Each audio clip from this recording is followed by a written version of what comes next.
சரண் Krishna YouTube சேனலுக்கு உங்களை அன்புடன் வரவேற்கின்றேன். உங்கள் வீட்டில் தெய்வ சக்தி அதிகரிக்கின்றது என்பதை உணர்த்தும் 3 அறிகுறிகள் என்னென்ன அப்படிங்கிறத பற்றி தான் இந்த வீடியோவில் தெளிவாக நம்ம பார்க்க போகிறோம். நம்ம சேனலில் உள்ள வீடியோவை ஃபஸ்ட் டைம் நீங்கள் பார்க்குறீங்க அப்படின்னா மறக்காமல் நம்ம சேனலை சப்ஸ்கிரைப் பண்ணி வச்சுக்கோங்க. நம்ம சேனலில் தொடர்ந்து குலதெய்வ பதிவுகள், ஆன்மீக தகவல்கள் வந்து கொண்டே இருக்கும். வாங்க வீடியோக்குள்ளே போகலாம். நம்ம பூஜை அறையில் பலவிதமான தெய்வங்களை வச்சு வழிபாடு செய்வோம். நம்ம குலதெய்வம், இஷ்ட தெய்வம், லக்ஷ்மி தாயார், முருகன் அப்படின்னு பல தெய்வங்களை நம்ம வழிபாடு செய்வோம். அந்த தெய்வங்கள் உங்கள் வழிபாட்டை ஏற்று உங்கள் வீட்டிற்குள் வரும்போது உங்கள் வீட்டில் தெய்வ சக்தி, நேர்மறை ஆற்றல் அதிகரிக்கின்றது.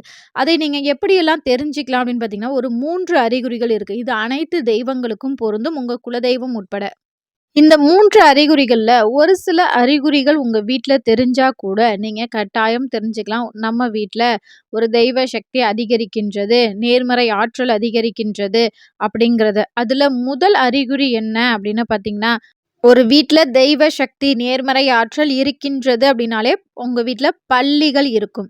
அந்த பல்லிகள் தன்னுடைய குட்டிகள் ஈன்று கொண்டே இருப்பது, குட்டி குட்டி பல்லிகள் உங்க வீட்ல அடிக்கடி நீங்க பார்க்குறீங்க அப்படின்னா, உங்க வீட்ல கட்டாயம் தெய்வ சக்தி அதிகமாக இருக்கின்றது அப்படிங்கிறத நீங்க தாராளமா தெரிஞ்சுக்கலாம்.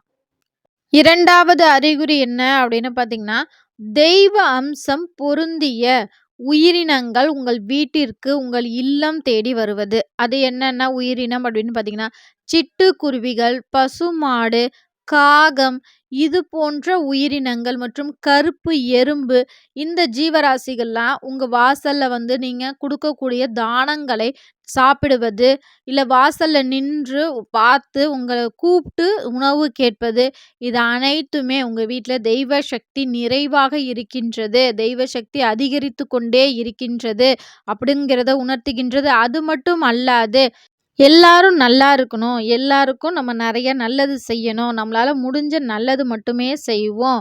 அது மட்டும் இல்ல, நம்மளால முடிஞ்ச தானங்களை செய்வோம் அப்படிங்கிற எண்ணங்கள் உங்க மனசுல அதிகமா வந்து கொண்டே இருக்கும். உங்கள் எண்ணங்களுக்கு ஏற்றார்வாறு நீங்க தானம் செய்ய செய்ய உங்களுடைய பொருளாதார நிலை உயர்ந்து கொண்டே போவது, இது அனைத்துமே உங்க வீட்ல தெய்வ சக்தி அதிகரித்து கொண்டே இருக்கின்றது அப்படிங்கிறத உணர்த்துகின்றது.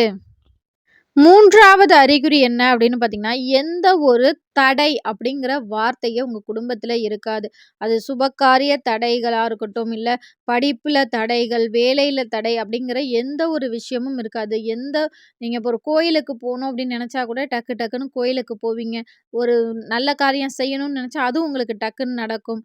இது அனைத்துமே நீங்க என்ன நினைக்கிறீங்களோ, எந்த ஒரு அடுத்தவர்களுக்கு பாதிப்பு தராதவாறு உங்க வீட்ல நல்ல விஷயங்கள் அனைத்தும் உடனுக்குடன் நடப்பது. அது மட்டும் அல்லாது உங்க வீட்ல ஒரு செடிகள் வளர்த்துருக்கீங்க அப்படின்னா, அந்த செடிகள் நல்லா பூத்து குலுங்குவது, உங்க வீட்ல வாயில்லாத ஜீவன்கள் வந்து கூடு கட்டுவது, இது அனைத்தும் உங்க வீட்ல ஒரு தெய்வ சக்தி நிறைவாக இருக்கின்றது அப்படிங்கிறத உணர்த்துகின்றது.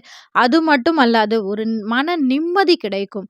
ஒரு எப்படி சொல்றதுன்னா, படுத்தா நல்லா தூக்கம் வரும். என்னங்க இதெல்லாம் ஒரு தெய்வ அறிகுறியா அப்படின்னு கேட்டிங்கன்னா, நெறைய பேருக்கு படுத்தா தூக்கம் வர மாட்டுது, கெட்ட கனவு வருது அப்படிலாம் சொல்றீங்கன்னா, அது எதுவுமே இருக்காது. உங்க வீட்ல தீய சக்திகள், ஒரு எதிர்மறை ஆற்றல்கள் அதிகமா இருந்தா மட்டும் தான் உங்க வீட்ல அதிக கெட்ட கனவுகள் வருவது, படுத்தா தூக்கமே வராம இருப்பது, இது போன்ற விஷயங்கள்லாம் இருப்பது. அதேபோல உங்க வீட்ல உள்ளவர்கள் அனைவருக்கும் நல்ல தேக ஆரோக்கியம் இருப்பது மற்றும் நிம்மதியுடன் இருப்பது, இது அனைத்தும் உங்க வீட்ல ஒரு தெய்வ சக்தி நிறைவாக இருக்கின்றது அப்படிங்கிறத உணர்த்திக் கொண்டே இருக்கின்றது.